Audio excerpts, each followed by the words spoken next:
En ce temps-là, en sortant du temple, Jésus vit sur son passage un homme aveugle de naissance.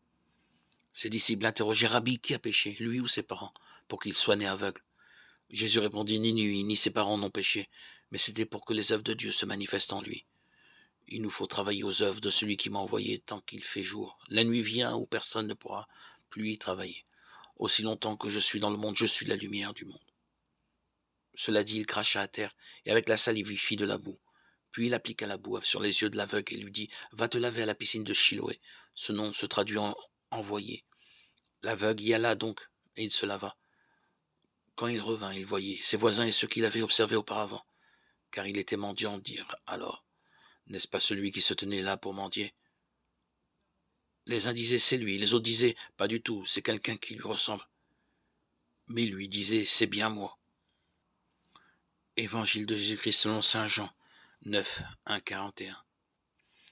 Ce mendiant est le premier dans l'évangile à être rejeté et persécuté à cause de Jésus. Il rend témoignage à Jésus et il est ainsi le premier martyr. En grec, le même mot signifie témoin et martyr. Ayant recouvré la vue, il aurait pu s'intégrer dans la société juive.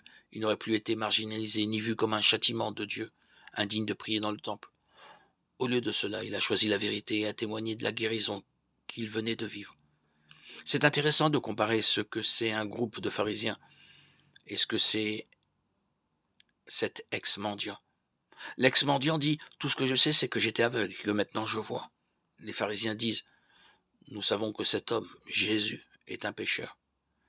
Coincés dans leur propre interprétation rigide de la parole de Dieu, ils refusent de s'ouvrir à l'expérience et à la réalité.